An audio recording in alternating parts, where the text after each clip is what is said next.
अस्सलाम वालेकुम। ENG 201 students, आज हम वीओ टॉपर की फ़ाइल से फाइनल टर्म की प्रिपरेशन करेंगे इस सब्जेक्ट की, क्योंकि पास्ट पेपर में जितने भी फाइल्स हैं सबसे ज़्यादा इम्पोर्टेंट जो होती है ना वो वीओ टॉपर की फ़ाइल समझी जाती है। बाज़ दफ़ा ऐसा भी होता है कि कुछ सब्जेक्ट का more than 80% paper in files में से रिपीट हो जाता है। तो चलिए आज हम प्रिपरेशन शुरू करते हैं। नंबर 2 के मैंने इन सभी एमसीक्यूज़ को वेरीफाई भी कर लिया है। जीपीटी एआई सोर्स को मैंने यूज़ किया है ताकि इनकी डिटेल्स भी मैं आपसे शेयर कर सकूँ और जो एमसीक्यूज़ रॉन्ग है उनका भी आपको पता चल जाएगा। तो फर्स्ट एमसीक्यू है कि हम यूज़ करते हैं नरेशन का सीरीज़ ऑफ इवेंट्स को इस्टेब्लिश करने के लिए किसी भी स्टोरी के अंदर, ताकि रीडर को पता चल सके कि असल हो क्या रहा है बेसिकली। उसके अलावा जो बाकी ऑप्शंस हैं, ड्रामास हो गया, एपिसोड हो गया या कन्वेंशंस हो गई, इनका हम यहाँ पे सूटेबल आंसर्स नहीं है, लेकिन इनका हमें पता होना चाहिए कि कब हमने लगाना है। लेकिन ड्रामा जो होता है ना is a type of story, not the series of happenings. उसके अलावा जो एपिसोड होता है usually used for the TV shows, not for the general story telling. And conventions का मतलब होता है means the rules and traditions. So our suitable and most accurate option is events, that's why we selected.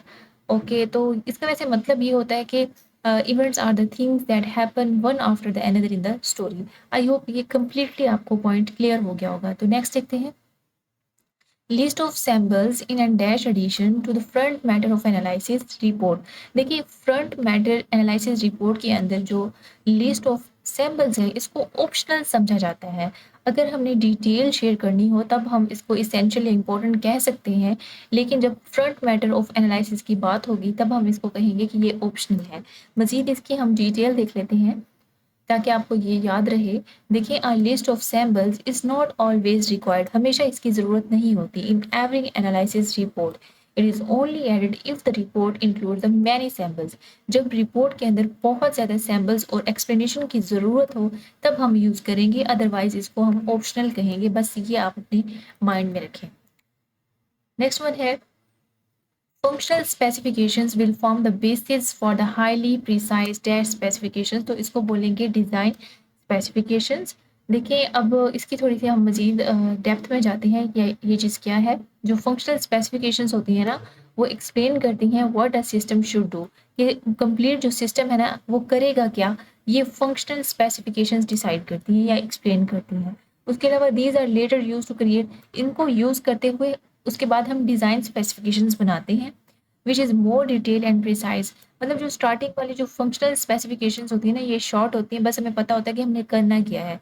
जो design specifications होती है ना वो मज़ीद डिटेल्ड फॉर्म होती हैं और उससे कंप्लीट हमें प्लानिंग का पता चल जाता है कि सिस्टम काम कैसे करेगा। हाउ क्या, यहाँ पे हाउ का यूज़ है, यहाँ पे व्हाट का यूज़ है। बस आपने ये वाला कॉन्सेप्ट याद रखना है कि जो फंक्शनल स्पेसिफिकेशन है उसमें what the system should do, और जो डिज़ाइन स्पेसिफिकेशन है उसका मतलब है कि for how the system will do the those things. समझ आ गई? जो टेस्ट है ना, टेस्टिंग का प्रोसेस डिज़ाइन के बाद में आता है। ये सीक्वेंस आपने याद रखनी है। और जो रिक्वायरमेंट्स का फेज़ होता है ये बिल्कुल स्टार्टिंग में होता है। इवन के जो फंक्शनल स्पेसिफिकेशन है इससे भी पहले आ जाता है रिक्वायरमेंट का फेज़। ठीक है? और वैसे भी जितने भी प्रोजेक्ट्स होते हैं या जो भी हम प्लानिंग करते हैं सिस्टम की, वो सबका अपना-अपना सिस्टम होता है, डिफरेंट भी हो सकता है इसकी सीक्वेंस, लेकिन ओवरऑल जो मेथोडोलॉजी है ना, वो यही समझी जाती है कि रिक्वायरमेंट्स होती है, फिर प्लानिंग होती है, फिर डिज़ाइन होता है और उसके बाद टेस्टिंग होती है या फिर उसके बाद कोई कंक्लूजन वाला स्टेप भी उसका होता है। ठीक है? ये आपने याद रखना है।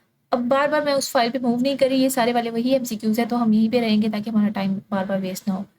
The table is one of the most versatile and used visual aids. देखो, जो टेबल होती है ना, टेबल आपको पता है ना जिसके अंदर रोज़ और कॉलम्स होती हैं, ये बहुत ज़्यादा यूज़ की जाती है क्योंकि ये समझा जाता है कि इसके अंदर जो इन्फॉर्मेशन होती है वो ज़्यादा डिटेल्ड होती है और ज़्यादा अच्छे तरीके से अंडरस्टैंडेबल होती है। इस वजह से हम टेबल को यूज़ करते हैं वाइडली, बहुत ज़्यादा तादाद में हम टेबल को यूज़ करते हैं। ठीक है? Tables are used in many different types of reports and presentations. Presentation जो पीपीटी स्लाइड्स बना के प्रोजेक्ट के थ्रू हम किसी को शो करवाते हैं, कोई भी हमारा प्रोजेक्ट हो उसके बारे में जो चीज़ें हो, मतलब विजुअल एड्स उसको समझें कि दिखा कर समझाना। Because they organize the data clearly, that's why they are widely used in the visual aids. ठीक है? और नाइसली यहाँ पे नहीं कर सकते, सुपरबली भी नहीं कर सकते, ऑकवर्डली भी नहीं कर सकते। ठीक है? ये टोटली इरेलीवेंट है, तो वाइडली जो है ना वो ज़्यादा सूटेबल है। और ये पेज नंबर 147 पे बता रहे हैं कि हैंडआउट्स में है ये MCQ. Which of the following is helpful for improving the document while the editing? All जो है ना इसका बिल्कुल करेक्ट ऑप्शन है। बाकी वैसे देखिए ये ऑर्गेनाइजेशनल लॉजिक क्या होता है, या फिर जो देखिए ऑर्गेनाइजेशनल लॉजिक का मतलब है it is the content arranged in the clear and logical order. और क्वालिटी ऑफ मैन्यूस्क्रिप्ट का मैन्यूस्क्रिप्ट वैसे बोलते हैं कि कोई स्क्रिप्टेड मतलब कोई चीज़ लिखी हुई है और उसको आप देख कर पढ़ रही हैं तो वो उसको बोलेंगे कि ये मैन्यूस्क्रिप्ट है। अब उसकी क्वालिटी की बात हो रही है, is the writing clear, correct and effective, ये सारी चीज़ें इसके अंदर आ जाती है। इस वजह से ऑल जो है ना वो बिल्कुल ठीक ऑप्शन है। वैसे मैकेनिकल डेवलपमेंट ऑफ टॉपिक, इसका मतलब ये है कि are the grammar, punctuation and sentence structure. Grammar के अंदर मतलब यूज़ ऑफ सब्जेक्ट, प्रोनाउन या वर्ब्स या फिर ऑब्जेक्टिव का कहाँ कैसे यूज़ करना है, कंप्लीट सेंटेंस का स्ट्रक्चर क्या होगा उसके अंदर, मतलब ये सारी चीज़ ग्रामर के अंदर आ जाती है। पंचुएशंस मतलब कॉमास, एक्सक्लेमेटरी साइंस वगैरह, वो हम बोलेंगे पंचुएशन को। ये एक एक पॉइंट मैं इसलिए क्लियर कर रही हूँ क्योंकि इनसे रेलिवेंट एमसीक्यूज आपके पेपर में आ सकते हैं और मजीद इस फाइल में भी मौजूद है। अच्छा नेक्स्ट देखिए, dash specification is use as a basis for the test plans and use documentation. तो डिज़ाइन स्पेसिफिकेशन जो है ना वो बेसिस होती है टेस्ट की, ठीक है, क्योंकि डिज़ाइन के बाद नेक्स्ट प्रोसेस क्या होगा, टेस्ट का होगा ना। इस वजह से जो टेस्ट की बेस होगी वो डिज़ाइन होगी, और जो डिज़ाइन की बेस होगी वो हमने जो स्टार्टिंग में पढ़ा था, जो आई थिंक रिक्वायरमेंट्स था, पता नहीं क्या था, वो वाली जो है ना वो डिज़ाइन की बेस होगी, ठीक है। The design specification explain the how the system will work in detail, ये हमने पहले भी देख चुके हैं। और इसके अंदर जो मज़ीद चीज़ें आती हैं, create the test plans, write the user documentation. जो डिज़ाइन होता है ना, डिज़ाइन डॉक्यूमेंटेशन या डिज़ाइन स्पेसिफिकेशन होती है, उससे यूज़र को डॉक्यूमेंटेशन करने में बड़ी आसानी होती है, क्योंकि जो यूज़र होता है ना वो कम्प्लीटली एक्सप्लेन कर लेता है कि हमने सिस्टम को चलाना कैसे है, और उसको सारी चीज़ समझ में आ जाती है। और जो फिजिकल है ना, not related the software design system, ये उससे रिलेट ही नहीं करता। केमिकल भी इरेलीवेंट है। और कंपोजिशनल जो ऑप्शन था ना, नॉट अ स्टैंडर्ड टर्म, ये स्टैंडर्ड टर्म ही नहीं है इस कॉन्टेक्स्ट के अंदर, that's why our design is the correct option. Dash identifies the major steps in the project and tells when they will be perform. तो जो हमारे पास शेड्यूल चार्ट होता है ना, इसको स्केड्यूल भी पढ़ लेते हैं, वैसे शेड्यूल भी पढ़ते हैं। ये एक्सप्लेन करता है कि जो कंप्लीट जो स्टेप्स होते हैं कि प्रोजेक्ट के अंदर कैसे कैसे हमने उनको आइडेंटिफाई करना है। तो ये शेड्यूल चार्ट जो है ना वो बिल्कुल ठीक ऑप्शन है। इसकी मज़ीद डिटेल देखें कि shows the main steps of the project and when the E step will happen, कि कौन सा स्टेप कब होगा। और जो फ्लो चार्ट होता है ना, shows a flow of process and decision, not the timing, उसके अंदर टाइमिंग मेंशन नहीं होती। ये वैसे ऑप्शन आप बन सकता है आपका फ्लो चार्ट के बारे में भी। जो ऑर्गेनाइजेशनल चार्ट है ना, shows a structure of the company और अ टीम, और ऑल ऑफ द अबव तो हो ही नहीं सकता, तो इस वजह से जो शेड्यूल है ना वो ठीक ऑप्शन है। Which of the following is a correct for the definition, अब जो डेफिनेशन हमारे पास है, it contains an analysis of the technical issues important to the report. तो डिस्कशन के अंदर जो होती है ना हमारे पास, ये टेक्निकल इश्यूज को हम डिस्कस करते हैं, इस वजह से डिस्कशन जो है ना बिल्कुल ठीक ऑप्शन है। बाकी जो टाइटल पेज है उसके अंदर टाइटल मौजूद होता है, अपेंडिक्स के अंदर और कंक्लूजन के अंदर समरी होती है। अपेंडिक्स को मैं बता देती हूँ क्या होता है। ये देखो, contains the extra data and documents not the main analysis, उसके अंदर मेन एनालिसिस मौजूद नहीं होती। मेन एनालिसिस डिस्कशन में मौजूद होती है, मतलब technical issues are analyse in the detail. समझ आ गई कि ये डिस्कशन क्यों ठीक था। नेक्स्ट देखते हैं। अभी तक चैनल को सब्सक्राइब नहीं किया तो काइंडली सब्सक्राइब कीजिए, क्योंकि वीयू की ऑडियंस ही हमारी इकलौती ऑडियंस होती है। आउटसाइडर तो ये वीडियोस देखते नहीं है, इसलिए हमारे पास जो ऑडियंस होती है बहुत कम होती है। आप हमें सपोर्ट किया करें, क्योंकि आपकी सपोर्ट की हमें ज़रूरत होती है। वीडियो को लाइक भी करें और कमेंट भी ज़रूर कीजिएगा। To create a dash, you draw a circle and draw the line that slice it into the wedges. देखो मैं एक मिनट एक्सकोल ड्रॉ ओपन कर लेती हूँ, उसमें ना आपको मैं ये ड्रॉ करके समझा देती हूँ कि इस एमसीक्यू के अंदर क्या बात हुई है। देखो जैसे वीयू की अटेंडेंस वाला टैब आपने ओपन किया कभी, वहाँ पे एक सर्कल बना होता है जिसको हम बोलते हैं पाई चार्ट, ठीक है। उसके अंदर सर्कल के अंदर मजीद लाइंस होती हैं, जिसकी वजह से ना कम्प्लीटली उसको डिवाइड किया होता है कि कितनी परसेंटेज में, मतलब कि परसेंटेज में अटेंडेंस हो गई है और कितनी रहती है।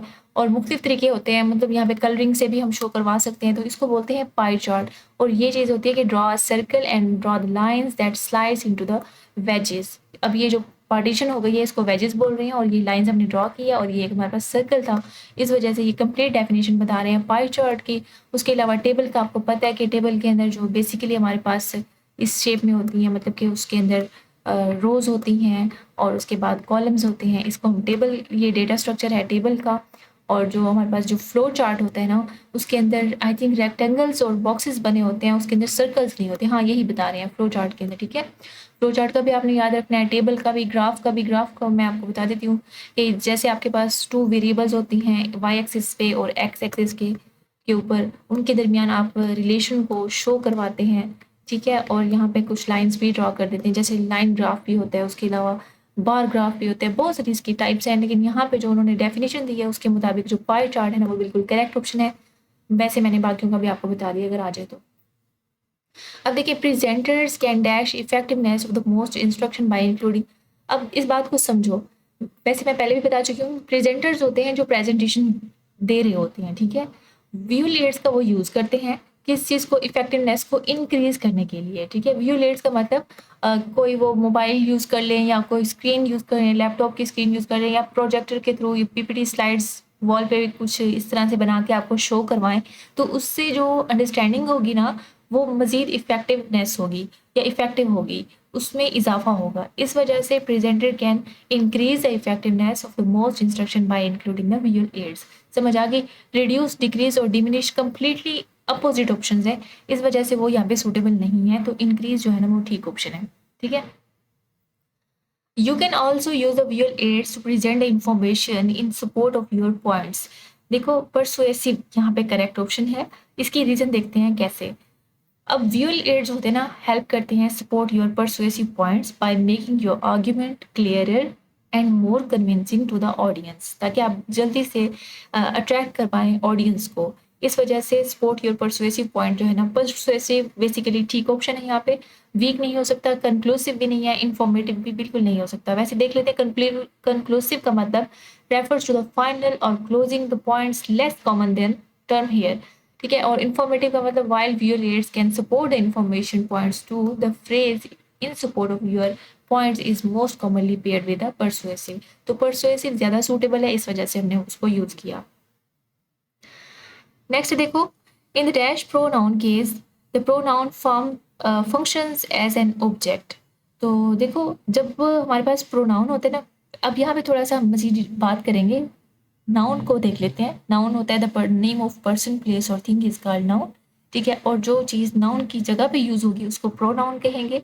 देखो, और जो प्रोनाउन एज ए जब ऑब्जेक्ट काम कर रहा होगा तो हम उसको बोलेंगे कि ये ऑब्जेक्टिव है, ठीक है। मैं बताती हूँ कैसे है इसको ना, एग्जाम्पल से मजीद लगता है आगे इसका एमसीक्यू आएगा तो वहाँ समझेंगे। लेकिन यहाँ पे देखो, जब सब्जेक्टिव एज ए सब्जेक्ट काम करेगा, लाइक आई, ही, शी, तो हम उसको बोलेंगे ये सब्जेक्टिव है।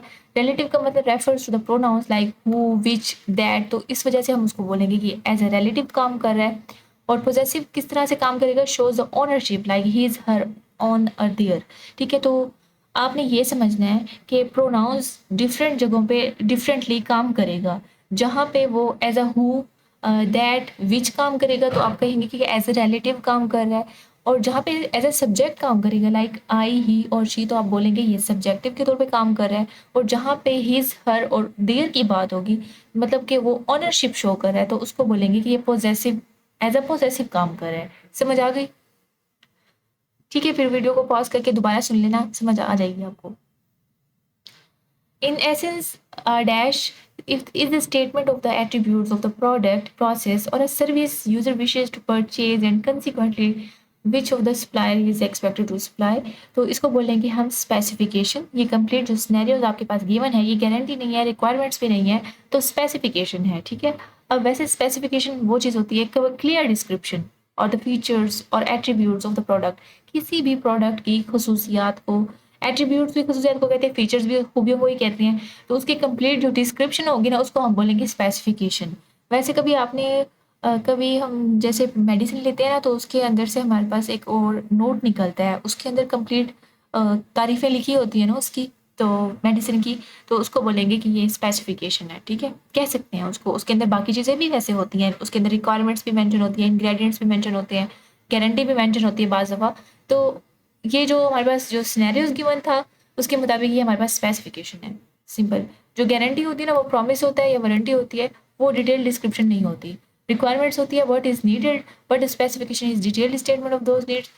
देखो रिक्वायरमेंट हमारे पास नीड को बोलते हैं, लेकिन वो शॉर्ट फॉर्म होते हैं, शॉर्ट फॉर्म में होती है। लेकिन अगर उसकी डिटेल दे दी जाए, नीड्स की भी डिटेल प्रोवाइड कर दी जाए, तो तब भी हम उसको बोलेंगे कि अब स्पेसिफिकेशन बन चुका है। ठीक है। Dash refers to the non alphabetical symbols.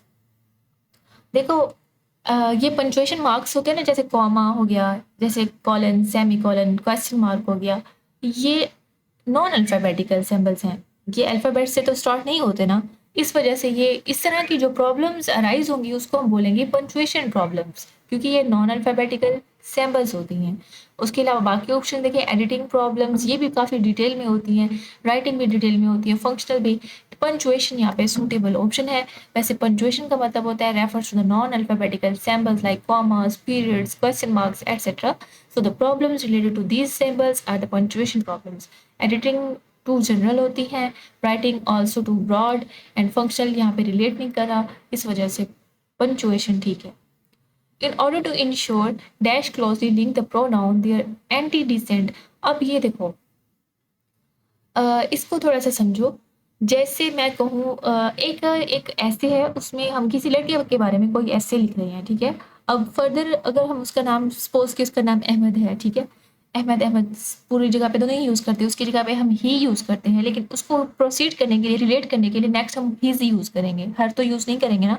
तो यही बात यहाँ पे हो रही है कि जो हमारे पास प्रोनाउन होता है ना, वो एंटीडिसेंट से क्लोजली रिलेट करता है। एंटीडिसेंट या एंटीसीडेंट जो यहाँ पे है ना, एज अ सब्जेक्ट बात हो रही है कि जो उसका सब्जेक्ट होगा, प्रोनाउन भी फर्दर हम वही लगाएंगे। आगे समझ। और इसका फायदा है कि क्लैरिटी आएगी सेंटेंस के अंदर। To make sure the readers clearly understand which noun of the pronoun refers to you need clarity, this means the pronoun should be clearly connected to its antecedent. और यूनिटी नहीं है यहाँ पे, simplicity भी नहीं है, कंसाइजनेस भी नहीं है। वैसे इनका मतलब ये होता है unity about the keeping the ideas together, और सिंप्लिसिटी का मतलब होता है about making the writing easy, and conciseness का मतलब होता है about being the brief. Clarity ठीक ऑप्शन है, उसको बस आपने याद रखना है। For the sake of clarity in the writing make sure your dash. तो वही बात दोबारा से थोड़ा सा चेंज करके पूछ रहे हैं कि अब यहाँ पे आएगा कि pronouns are closely linked to their antecedents. तो प्रोनाउंस जो होते हैं ना, जो हम यूज़ करेंगे, जैसे अभी मैंने आपको ही के साथ हिज की एग्जांपल दी थी, जो कि उसकी ही की पोजेसिव फॉर्म है हिज, और हिम जो होती है ना वो ऑब्जेक्टिव फॉर्म होती है। तो प्रोनाउंस हिज जो है ना, वो प्रोनाउन एज अ यहाँ पे काम कर रहा है, ठीक है। तो ये इसके बारे में था, देख सकते हैं। वैसे मैं आपको ना एक एग्जांपल से ये वाली चीज़ क्लियर कर देती हूँ कि एंटीसीडेंट्स का मतलब क्या होता है। देखो, an antecedent is a noun और a noun phrase that pronoun refers back to the sentence. जैसे कि सारा लॉस्ट हर कीज, यहाँ पे सारा एंटीसीडेंट है, और हर जो यहाँ पे यूज़ हो रहा है ना, वो हमारे पास प्रोनाउन है, और वो सारा से रेफर कर रहा है, रिलेट कर रहा है। अब आ गई समझ। नेक्स्ट देखो, which of the following errors does the sentence contain when it has a long string of the modifiers or a noun? तो इसको बोलेंगे हम stringy sentence। देखो बच्चों, यहाँ पे थोड़ा सा टाइम तो लगेगा। अगर आपके पास ज़्यादा टाइम नहीं है तो आप थोड़ी सी स्पीड इंक्रीज कर ले, क्योंकि फाइनल टर्म के वैसे भी आई थिंक 40 एमसीक्यूज होंगे, और उसमें से 33 बेस्ट काउंट होंगे। काफ़ी सारा वेटेज होता है। अगर हम 65 एमसीक्यूज करते हैं और इसमें से कोई 20-15 भी आपके इससे रिलेट करके आ जाते हैं, तो आपका ये टाइम काफ़ी ज़्यादा फ़ायदेमंद हो जाएगा, बेनिफिशियल हो जाएगा। तो ये स्ट्रिंगी सेंटेंस था इसका करेक्ट ऑप्शन। इसको देखते हैं कि happens when the sentence has a long chain of the modifiers और the nouns stuck together making it hard to read. इस वजह से उसको बोलेंगे कि ये स्ट्रिंजी सेंटेंस है, क्योंकि उसके अंदर लॉन्ग चेन मौजूद है मॉडिफायर्स की या नाउन्स की। कॉमा स्प्लाइस बोलते हैं incorrectly joining the two sentence with a just comma, and fuse sentence को बोलते हैं two sentences join without any punctuation, and stack modifier का मतलब होता है not a common term for this error. तो स्ट्रिंगी सेंटेंस, स्ट्रिंगी या स्ट्रिंजी सेंटेंस जो है ना, वो यहाँ पे ठीक है। Okay, hoping a garner favor, my parents were sadly unimpressed with the gift. The given statement is an example of, ये dangling modifier की example है। dangling modifier को आप देख लें। Hoping to the garner favor is meant to describe someone who is hopping, ठीक है। But the way sentence is written is incorrectly connects this phrase to my parents. इस वजह से हम कह रहे हैं कि ये डैंगलिंग मॉडिफायर है, क्योंकि जो सेंटेंस है ना वो इनकरेक्टली सेट किया गया है। उसको कनेक्ट कर रहा है, एक तो बंदा हॉपिंग कर रहा है और उसको कनेक्ट कर रहे हैं पेरेंट्स के साथ, इस वजह से ये क्या हो गया है, डैंगलिंग मॉडिफायर हो गया है। कॉमा स्प्लाइस को देख लिया हमने अभी थोड़ी देर पहले। और जो चॉपी सेंटेंस है, शॉर्ट एंड एब्रप्ट सेंटेंस होता है, और सेंटेंस फ्रैगमेंट का मतलब होता है N incomplete sentence but this sentence is complete. ये वाला सेंटेंस जो हमें दिया था ना ऑप्शन में, वो तो कंप्लीट था, इस वजह से सेंटेंस फ्रैगमेंट ये नहीं है suitable. Writing styles ID are result of dash structure, तो इसको हम बोलेंगे, ये सेंटेंस की एग्जांपल हमारे पास गिवन है।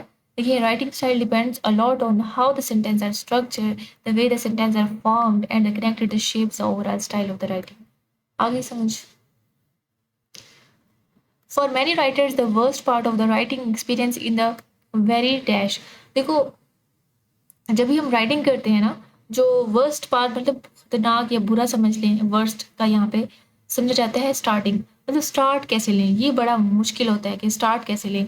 मिडिल में फिर भी इजी हो जाता है और उसका कंक्लूजन भी थोड़ा सा डिफिकल्ट होता है, लेकिन ओवरऑल ये समझा जाता है कि जो बिगिनिंग होती है ना, स्टार्ट होता है, वो मुश्किल होता है। ठीक है, वर्स्ट उसको समझा जाता है, worst part of the writing experience in the very beginning. देखो, यूजुअली इजियर मिडिल जो है ना इजियर होता है, द स्टार्ट इज डन। जब स्टार्ट हो जाता है तो बस मिडिल में फिर भी आसानी हो जाती है, लेकिन कंक्लूजन भी इंपॉर्टेंट होता है, लेकिन उतना ज़्यादा नहीं मुश्किल होता जितना कि बिगनिंग होती है। सिंपल था, बस नेक्स्ट देखते हैं। In dash pronoun case the pronoun function as a object. तो ऑब्जेक्टिव हमने पढ़ा था, जब एज अ ऑब्जेक्ट काम करेगा तो ऑब्जेक्टिव कहलाएगा, जब एज अ सब्जेक्ट काम करेगा तो सब्जेक्टिव कहलाएगा। रिलेटिव का भी हमने देख लिया था, जब हाउ की वर्ड की बात हो रही थी, रिलेट कर रहा था उससे, तो हम कहेंगे कि रिलेटिव है। ऑप्शन बन सकता है यहाँ से। The programmer kick the terminal, it is an example of the type sentence. तो ये हमारे पास देखो, अब स्टार्ट में ये जो सेंटेंस गिवन है, ये हमारे पास सब्जेक्ट है ना, क्योंकि ये चीज़ परफॉर्म करना है, इसको मतलब परफॉर्म कर रहा है, मतलब उर्दू में इसको फाइल बोलेंगे। और जो किक्ड हमारे पास है, ये वर्ब की थर्ड फॉर्म है, ये वर्ब है बेसिकली। और जो टर्मिनल है, ये हमारे पास ऑब्जेक्ट है। तो SVO यहाँ पे सब्जेक्ट वर्ब और ऑब्जेक्ट, ये वाली सीक्वेंस बिल्कुल ठीक बन रही है, इस वजह से हमारे पास ये ठीक ऑप्शन है, जो बी ऑप्शन है वो ठीक ऑप्शन है। ठीक है, बी वाला, सी वाला नहीं करना, क्योंकि इसमें सब्जेक्ट के बाद वर्ब फिर इनडायरेक्ट ऑब्जेक्ट कह दिया, फिर ऑब्जेक्ट कह दिए, इस वजह से वो बिल्कुल रॉन्ग बन रहा है। आपने सही वाली सीक्वेंस याद रखनी है। यहाँ पे प्रोग्रामर सब्जेक्ट है, किक्ड वर्ब है और टर्मिनल जो है ऑब्जेक्ट है, इस वजह से ये बिल्कुल सही सीक्वेंस थी। Reports present the conclusion based on the, जो रिपोर्ट्स होती हैं ना, वो हम खुद से नहीं कह सकते कि ये मतलब ऐसा ऐसा हुआ था, अपनी माइंडसेट जो हमारी परसेप्शन हो वो नहीं बता सकते हम रिपोर्ट्स के अंदर, हमें कंप्लीट इन्वेस्टिगेशन करनी पड़ती है, हमने फैक्ट्स ढूंढने पड़ते हैं, रिसर्च करनी पड़ती है, एग्जामिनेशन हो गया, इवन कि हमें टेस्ट भी करना पड़ता है कि आइदर ये जो इन्फॉर्मेशन हमने कलेक्ट की है वो बिल्कुल 100% करेक्ट है या नहीं, उसके बाद हम रिपोर्ट पेश करते हैं। रिपोर्टिंग की बेस्ट एग्जांपल दो, जैसे न्यूज़ पे रिपोर्टर्स होते हैं, वो रिपोर्ट कर रहे होते हैं। वैसे तो न्यूज़ में काफ़ी ज़्यादा आजकल फेक न्यूज़ होती हैं, लेकिन रिपोर्टिंग की डेफिनेशन ये है कि वो 100% बिल्कुल करेक्ट होनी चाहिए, ऑथेंटिकेशन उसमें ज़रूरी फैक्टर समझा जाता है। Reports are based on the investigation, careful studies, research and examination, not just the feelings and guesses. और जो बिलीव्स होते हैं ना, वो पर्सनल ओपिनियंस होते हैं, इंट्यूशंस जो होते हैं ना, गट फीलिंग्स होती हैं, और इंप्रेशन जो होते हैं ना, सब्जेक्टिव व्यू होता है। इसका भी मैंने थोड़ा सा बता दिया, अगर ऑप्शन आ जाए तो। Dash is a condition primarily associated with his writing as a profession in which an author loses the ability to produce the new work। तो उसको हम बोलेंगे कि उसके अंदर राइटर ब्लॉक आ गया है, क्योंकि वो न्यू, उसके अंदर क्रिएटिविटी खत्म हो गई है, वो न्यू चीज़ क्रिएट नहीं कर पा रहा, तो राइटर ब्लॉक इसको कहेंगे। राइटर पोटेंशियल तो होता है राइटर की एबिलिटी, और कैपेबिलिटी भी समथिंग लाइक एबिलिटी ही आ जाता है, इनएफिशिएंसी भी नहीं बोल सकते। इस वजह से हमारे पास जो राइटर ब्लॉक है ना, वो ठीक ऑप्शन है। और जो अभी मैंने बात की ना, कैपेबिलिटी स्किल को बोलते हैं, और पोटेंशियल जो होता है ना, वो एबिलिटी को बोलते हैं। नेक्स्ट देखो, lack of confidence causes the writer, अच्छा ये डिफरेंट है। Lack of confidence causes the writer's block and it is usually, इसको बोलेंगे कि सेल्फ फुलफिलिंग, कि उसके अंदर कॉन्फिडेंस नहीं है। कॉन्फिडेंस तो बेसिकली इंटरनल होता है ना, बाहर से तो नहीं आता, कॉन्फिडेंस तो इंसान के अंदर से आता है। तो इसलिए बोलेंगे कि ये सेल्फ से, इसका खुद से ताल्लुक है। सेल्फ फुलफिलिंग यहाँ पे बिल्कुल सूटेबल ऑप्शन है और ठीक भी है। ठीक है, और सेल्फ ब्लेमिंग क्या चीज़ होती है? Feeling at fault but not the main cause here. और जो सेल्फ सफिशिएंट होता है इसका मतलब होता है मीन्स द इंडिपेंडेंट। और तो सही जो ऑप्शन था वो हमारे पास सेल्फ फुलफिलिंग था। A dash is a missing subject, a verb or a both, but is punctuated as a if it were be complete sentence, तो इसको बोलेंगे हम sentence fragment। ये इसकी डेफिनेशन गिवन थी, इस वजह से ये बिल्कुल ठीक ऑप्शन है। और जो फ्यूज सेंटेंस होता है, two complete sentences join without and without punctuation, और कॉमा स्प्लाइस का मतलब उनको सेपरेट करते हैं हम कॉमा से। और पंचुएशन जो होती है ना, general term for marks not an error type, तो सेंटेंस फ्रेगमेंट ठीक था यहाँ पे।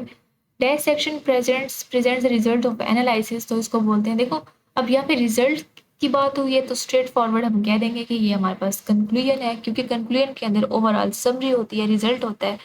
तो ग्लॉसरी तो नहीं कहेंगे ना, कंटेंट टेबल भी नहीं है, इंट्रोडक्शन भी नहीं है। वैसे इंडिविजुअली इनको देख लेते हैं कि ग्लॉसरी जो होती है ना, list of terms and definitions होती है। जो कंटेंट टेबल होती है, list of sections of the report होता है। और जो इंट्रोडक्शन होता है, introduces the topic not the results. Conclusion यहाँ पे ठीक ऑप्शन था। In the paragraph writing, dash is a series of events that tells about the different happening। अब स्टार्टिंग में हमने पढ़ा था ना कि वहां पे बात हुई इवेंट्स मिसिंग था। अब यहाँ पे नरेशन मिसिंग है, कंप्लीट सेंटेंस वही वाला दिया हुआ है, और यहाँ पे हम नरेशन का यूज करते हैं किसी भी मतलब के स्टोरी के अंदर सीरीज ऑफ इवेंट्स को इस्टेब्लिश करने के लिए। ये एक बात आपने याद रखनी है। नेक्स्ट देखिए, view layers should be selected by carefully considering the dash. तो ऑडियंस और पर्पस ऑफ स्पीच को हम क्लियरली देखेंगे, उसके बाद हम व्यू लेयर्स को सिलेक्ट करेंगे। मतलब कि अगर आपकी ऑडियंस सिर्फ एक या दो लोग हैं, अब वहाँ पे आप बड़ी सी स्क्रीन लगा के तो नहीं शो करवाएंगे ना पीपीटी स्लाइड्स को। अगर एक दो लोग हैं तो आप अपने लैपटॉप की स्क्रीन से या मोबाइल की स्क्रीन से या टैब भी यूज़ कर सकते हैं। तो ओवरऑल कहने का मकसद ये था कि audience and purpose of speech जो है ना, वो पहले आप चेक करेंगे, उसके बाद व्यू लेयर्स को आप डिसाइड करेंगे कि मैंने कौन सी यूज़ करनी है। नेक्स्ट देखिए, for many writers the worst part of the writing experience is very in the beginning, repetitive है। The report design should be dash enough to meet the variety of writers purpose and audience need. तो इसको बोलते हैं कि जो design हो ना वो फ्लेक्सिबल होना चाहिए, ताकि इजीली अंडरस्टैंडेबल हो, और जो डिफरेंट राइटर्स हो ना उसको अच्छे तरीके से समझ आ जाए और वो सही तरीके से काम कर सके। फ्लेक्सिबल बेसिकली बोलते हैं कि उसके अंदर चेंज करना पॉसिबल हो।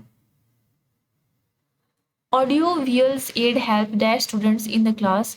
तो स्लो लर्निंग, जो जिनकी स्टूडेंट्स की स्लो लर्निंग होती है ना, उनको ऑडियो विजुअल्स ज़्यादा हेल्प करते हैं, उनको दिखा के समझाना।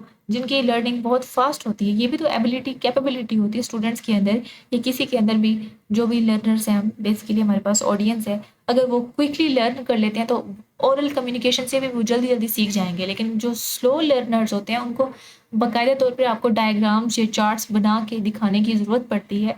तो ऑडियो विजुअल्स जो होते हैं ना वो हेल्प करते हैं स्लो लर्निंग में।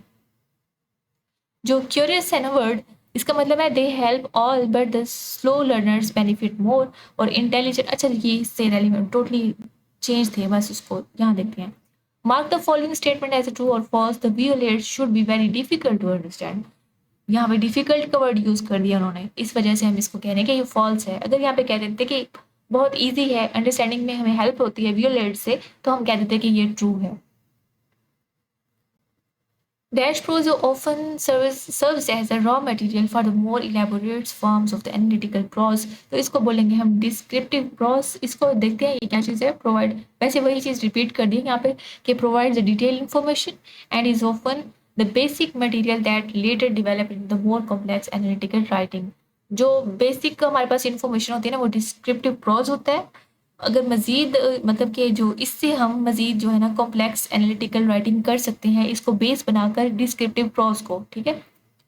जो फिगरेटिव होता है ना, using the figures of the speech and metaphoric का मतलब होता है रिलेटेड टू द मेटाफोर्स, और न्यूमर भी यहाँ पे नहीं हो सकता। In a presentation the visual should go the dash presented information with presentation, और विजुअल बिल्कुल साथ साथ चलने चाहिए। तो विद यहाँ पे बिल्कुल ठीक ऑप्शन है। बियॉन्ड नहीं कह सकते और एजीए भी नहीं कह सकते। जो एजी है ना वो टाइप है हमारे पास टाइपोग्राफी की। टाइपोग्राफी जैसे टाइपिंग की, जैसे हम कैलिब्री फॉन्ट यूज़ करते हैं या फिर न्यू टाइम्स रोमन यूज़ करते हैं, तो वो टाइपोग्राफी की, या कितने हम हेडिंग्स का साइज यूज़ करते हैं। तो एजी है उसकी मतलब complicated data is the table, photograph या फिर स्लाइड्स या फिर ड्रॉ। अभी हमने स्टार्टिंग में बात की थी कि ज़्यादा वाइडली भी यूज़ होता है टेबल और ज़्यादा सिंप्लीफाई कर देते हैं कॉम्प्लिकेटेड डेटा को भी, क्योंकि हम डेटा को इंसर्ट करते हैं रोज़ के अंदर और कॉलम्स के अंदर, इसलिए उसको बहुत समझना बहुत आसान हो जाता है और हर कोई इसको यूज़ भी करता है। तो डेटा जो है ना वो ठीक ऑप्शन है। फोटोग्राफ्स तो सिर्फ इमेजेस को शो करवाते हैं, जो स्लाइड्स होती हैं वो प्रेजेंटेशन फॉर्मेट होता है हमारे पास, और जो ड्रॉ होता है, drawing can help but it is not precise for the data as tables. Table से ज़्यादा बेहतर नहीं है, इस वजह से टेबल हमारे पास सूटेबल ऑप्शन है। The dash provides an outline of analysis reports for the readers who do not wish to read the entire report. तो टेबल ऑफ कंटेंट जो है ना वो यहाँ पे ठीक ऑप्शन है। स्टूडेंट देखिए बाकी जो ऑप्शन है ना वो तकरीबन वही वाले सेम सेम रिपीट हो रहे हैं। अभी हमने तकरीबन जो है ना कॉन्सेप्ट क्लियर कर लिए हैं। इससे इंशाल्लाह आपको ज़रूर हेल्प होगी पेपर की प्रिपरेशन में, तैयारी में। और अगर ऐसा है तो आपने मुझे ज़रूर फीडबैक देना है वापस आके पेपर के बाद, बताना है कि कितने एमसीक्यूज़ यहाँ से रिपीट हुए या फिर इस जैसे एमसीक्यूज़ आपके पेपर में आए। अच्छा, ये वाला एमसीक्यू आप देख लो कि अपेंडिक्स जो होती है ना वो क्या होती है। Dash would usually include the derivations of the equations, tables of the raw data and sample equation, तो इसको बोलेंगे अपेंडिक्स। देखो ना यही वही चीज़ें रिपीट हो रही हैं, ग्लॉसरी, ये सारी चीज़ें हम पहले देख चुके हैं। इस वजह से अब मैं वीडियो को क्लोज करने लगी हूँ। तो good luck for exam, thanks for watching, all the best, अल्लाह हाफिज़।